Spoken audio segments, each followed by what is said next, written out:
का जिंदाबाद रहेगा। जी सर। क्या क्या बात है। अब वैसे एक बात तो महसूस होनी शुरू हो गई है कि हाँ, Congress has made a comeback. जिगर भाई ने तो बात कही है और पहले भी आते रहे हैं, लेकिन आज जो उनके अंदर ऊर्जा नजर आ रही है वो थोड़ी सी अलग है। और मुझे लगता है कि शायद जमीन के ऊपर कांग्रेस उतर रही है। और मुझे अब उम्मीद है कि आप कांग्रेस के स्पोक्स पर्सन गुजरात के अंदर आप जैसे जब व्यक्ति आएंगे तो कांग्रेस को वापस से उनकी पुनर्स्थापना के अंदर योगदान करेंगे। इस बीच नीतीश कुमार का एक स्टेटमेंट आ गया है और एक हमारे व्यूअर भी है अरुणा जैन, उन्होंने भी लिखा है कि नीतीश जी का खंडन आ गया है कि मेरा प्री प्रोग्राम था जिसके कारण मुझे जल्दी जाना पड़ा और बहुत सारी अफवाहें मेरे बारे में जो उड़ाई जा रही हैं बीजेपी के द्वारा कि चाचा नाराज हो गया, फूफा नाराज हो गया, भतीजा नाराज हो गया, ये नाराज हो गया, ये कोई बात नहीं है। और आने वाले दिनों के अंदर जो उनके स्टेटमेंट से वही कह रहे हैं कि नरेंद्र मोदी की सरकार जा रही है, बहुत अच्छा प्रोग्राम हुआ है बेंगलोर के अंदर और बहुत जल्दी हम अगले जो मीटिंग होने जा रही है उसके अंदर भी सर्वसम्मति से बहुत कुछ करने जा रहे हैं। तो बीजेपी की आशाओं पर तुषारापात होता हुआ नजर आ रहा है कि वो जितनी अफवाहें पिछले उन्होंने 24 घंटे में उड़ानी थी उतनी उड़ा ली हैं और लोगों के सामने उन चीजों को रखा है।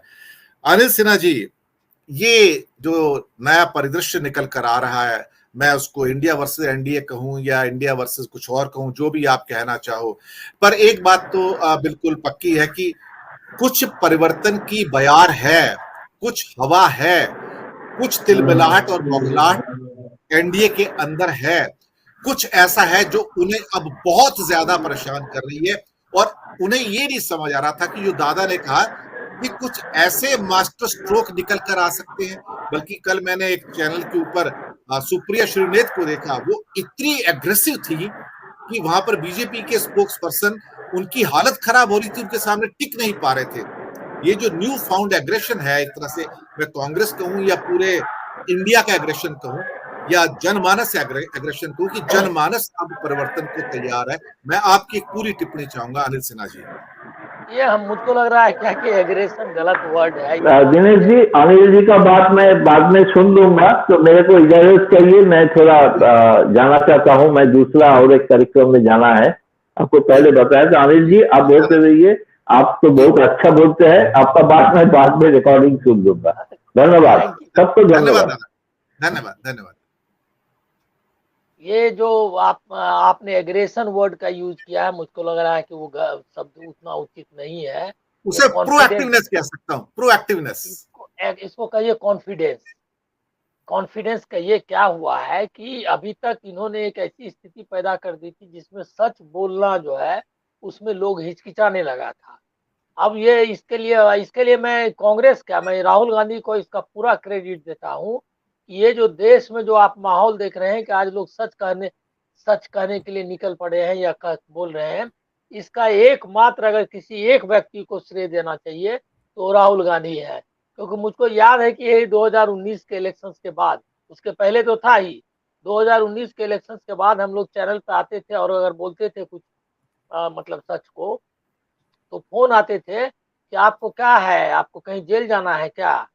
डर का एक पूरा माहौल क्रिएट कर दिया था और लोग डर गए थे। इंटेलेक्ट मतलब गोदी मीडिया वगैरह ने ऐसा माहौल बना दिया था कि आप कुछ बोल नहीं सकते। और उधर ट्रोल आर्मी थी इसकी, आईटी सेल की, वो आप फेसबुक पर कुछ लिखे तो 15 जो है उचक्के जो है पहुंच जाते थे, वो आपको शुरू कर देते थे आपको बदतमीजी।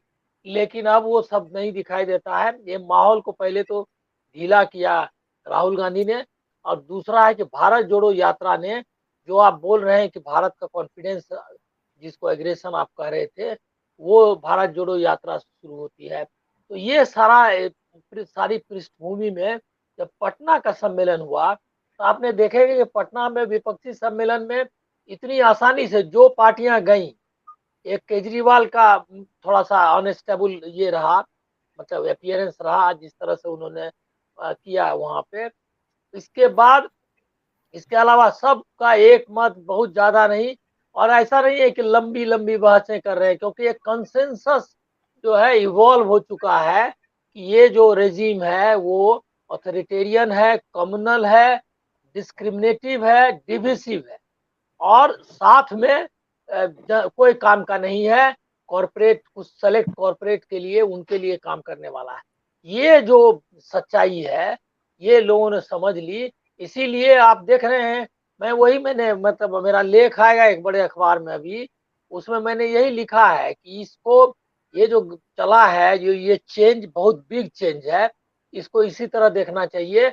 और ये चेंज का असर क्या है, पटना सम्मेलन का असर क्या हुआ, निगेटिव पॉइंट्स को छोड़ दीजिए, पॉजिटिव बात यह है कि जो पार्टी और जो व्यक्ति, मतलब जो नेतृत्व, अमित शाह और मोदी का नेतृत्व और बीजेपी, इसको लगता था कि दुनिया में किसी की उसकी जरूरत नहीं है, कोई जरूरत नहीं है लोकतंत्र की, अब अंदर में भी कोई लोकतंत्र नहीं चाहिए भाजपा में, और बाहर में भी कोई लोकतंत्र नहीं चाहिए, और किसी से मशविरा करने की जरूरत नहीं। वो सबके दरवाजे जा जा करके पकड़ करके ले आए लोगों को, उठा करके, चिराग पासवान हो, उसको क्या कहना, ये अपने जीतन राम मांझी हो बिहार में, यहाँ बॉम्बे में, महाराष्ट्र में ये अजीत पवार हो, पकड़ पकड़ के उन्होंने लाया और एक कुनबा बनाया।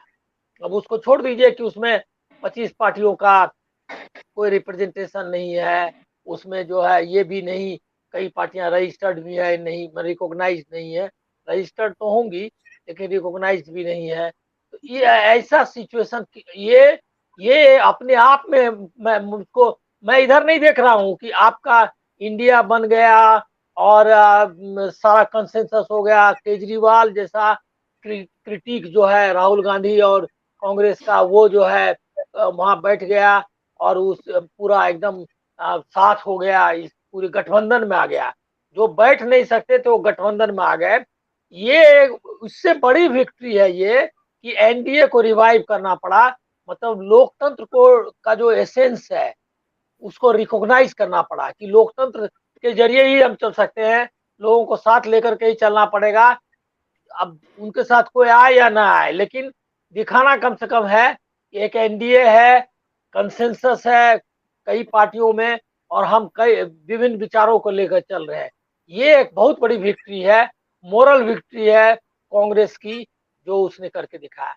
दूसरा, मैं मानता हूं ये जो सब इंडिया और भारत वगैरह का डिबेट आया है, ये सब बीजेपी का किया हुआ है। आज से 20 साल 25 साल पहले जो राजनीति थी, 30 साल पहले, कोई इस डिबेट में जाता था क्या? कोई नहीं जाता था। कोई इस डिबेट में जाता था कि नेहरू बेईमान है या वो बेईमान है? अरे लोग इश्यूज पर डिबेट करते थे, आइडियोलॉजी पर डिबेट करते थे। छोटी से छोटी पार्टियां थी, उनको मीडिया में, मुझको याद है कितने साल मैं मीडिया में रहा, जो सबसे छोटी पार्टी थी उसका भी प्रेस नोट आता था, तो हम लोगों को लगता था नहीं, उसको जगह मिलनी चाहिए, वो सत्ता में नहीं है तो इसका क्या मतलब है, उसका वॉइस को हमको देना चाहिए। जस्ट उलट हो गया। यहाँ जो मेन अपोजिशन पार्टी है, मेन अपोजिशन लीडर्स हैं, उनको भी जगह देना बंद हो गया। तो लोकतंत्र इस तरह सिकुड़ गया, उसका प्रेस कॉन्फ्रेंस नहीं करना, संसद में किसी चीज का जवाब नहीं देना, और उसका हाइट तो आपने देखा कि राहुल गांधी के साथ किस तरह से उनको संसद से बाहर ही कर दिया अडानी का सवाल उठाने के लिए। तो ये सारी स्थितियों को निश्चित तौर पर कांग्रेस ने उसको डिफ्यूज किया, और सारे जो दल इकट्ठा हुए, और ये कम बड़ी बात है क्या कि उन्होंने एकोमोडेट किया। ये है स्पिरिट डेमोक्रेसी का, और इसको अंडरलाइन करने की जरूरत है कि केजरीवाल जैसा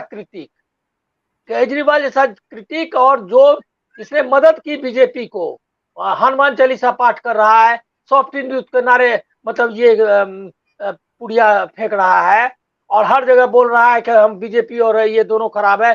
गुजरात में जाकर के उसने पूरा पॉलिटिक्स खराब कर दी, मतलब ये इलेक्टोरल जो भी वहां आया आउटकम, उसको बिगाड़ने में उसका बहुत बड़ा योगदान है केजरीवाल का।